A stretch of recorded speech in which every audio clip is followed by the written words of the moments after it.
The Secret Life Inside Solomon's Temple, the King Who Commanded Demons. Before we begin, make sure to subscribe and activate the bell icon, because today, you'll uncover what life was truly like inside Solomon's temple. How a man with 700 royal wives and 300 concubines ruled his world, and the dark supernatural secret that helped him do it.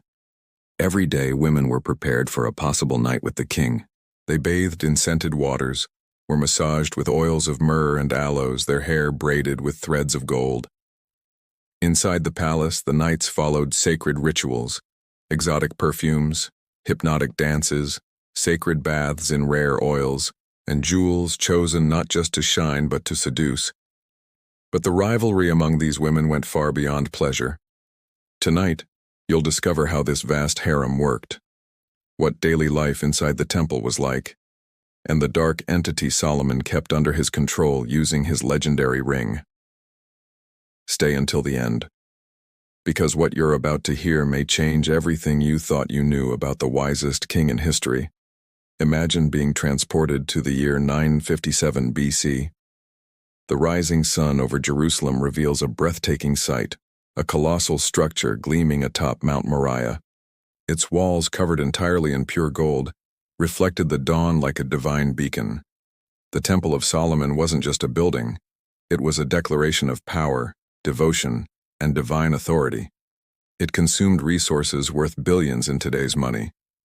Over 180,000 men worked for 7 long years to complete this wonder. Picture the scene: endless caravans carrying cedar wood from Lebanon, the most precious timber of the ancient world. Phoenician craftsmen, the best artisans on earth, sculpted every inch with inhuman precision. Day and night, the sound of hammers echoed through the mountains. The temple's scale defied imagination: 30 meters long, 10 wide, 15 high, and completely covered in gold. Gigantic cherubim carved from olive wood and gilded stood guard over the Holy of Holies, wings spread wide in eternal reverence.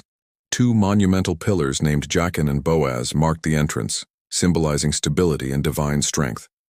Inside, the air was thick with the scent of cedar and incense, a sacred perfume that burned endlessly, mingling heaven and earth. To sustain this holy empire, Solomon created a revolutionary system of order.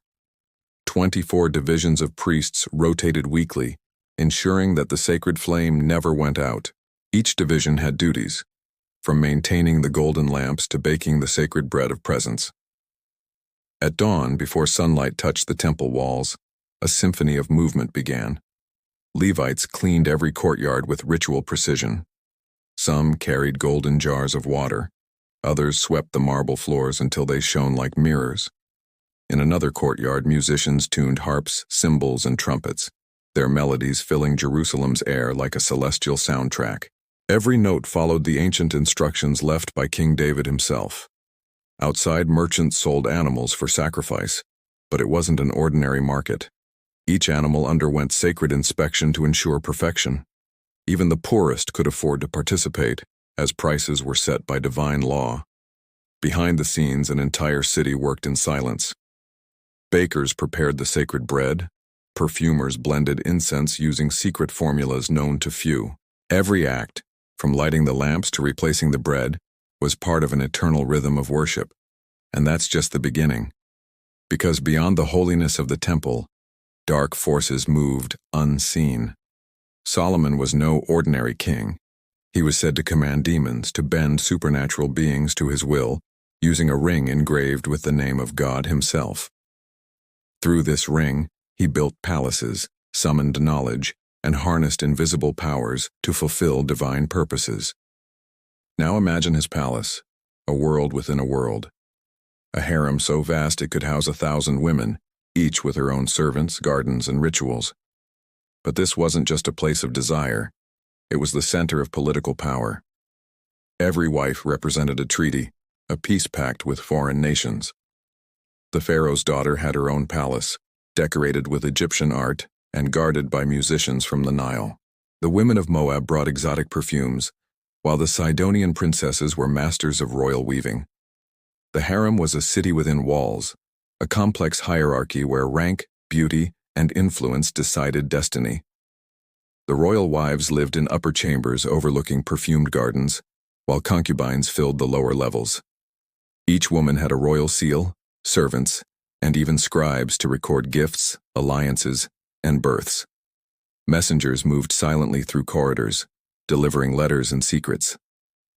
No woman could visit another without approval, a rule meant to prevent conspiracies. In this world, a whisper could change the fate of a queen. And when a woman was chosen for the night, her preparation began at sunrise. She was led to the house of purification, where 7 sacred baths awaited, each infused with oils of myrrh, aloe, cassia, and cinnamon. Her hair was washed in aromatic oils, braided with threads of gold and gemstones. Her skin was treated with honey, goat's milk, and rare ointments passed down for generations. She wore silks so fine they shimmered like mist, dyed in royal purples and ocean blues. Jewels weren't just decoration. They carried mystical meanings and the power to enchant. Inside the royal chamber, golden incense burners filled the air with intoxicating fragrance. Rose petals covered silk sheets, and the lamps glowed softly like stars. Musicians hidden behind curtains played melodies inspired by the Song of Songs, flowing like honey through the halls. Every gesture, every word, was a ritual, a dance of beauty, mystery, and divine symbolism. But even amidst such luxury, shadows were growing. Solomon's foreign wives brought their gods and rituals into Jerusalem. At first, he allowed it for diplomacy, but slowly, curiosity turned into temptation. Altars to strange gods began to rise outside the city. The sound of pagan drums mixed with sacred hymns. Prophets warned him of judgment, but the voices of his lovers grew louder than the voice of heaven. The once united kingdom started to fracture. Gold flowed endlessly into the palace. Taxes grew heavier. The people began to murmur. Has the wisdom of Solomon turned into pride? The temple remained glorious, yet around it, new shrines appeared, devoted to foreign deities, and the scent of holy incense mingled with the smoke of forbidden worship. Legends say Solomon's magic ring was engraved with the sacred name of God. With it, he could summon and command spiritual beings, forces that built his temple and served his throne. Some demons were said to carry stones, others to whisper hidden knowledge of nature and healing. Ancient texts like the Testament of Solomon claim he interrogated these spirits, learning their names, weaknesses, and powers. Yet even with all that supernatural authority, Solomon remained humble before God, knowing his strength came only from the Almighty. Because true power never comes from darkness, it comes from light. And Solomon's story reminds us, even the wisest can fall, but those who return to God rise again stronger than before. If this message touched your heart, comment below. The temple of God lives in me. And remember, no empire, no wealth, and no wisdom will ever surpass the greatness of faith.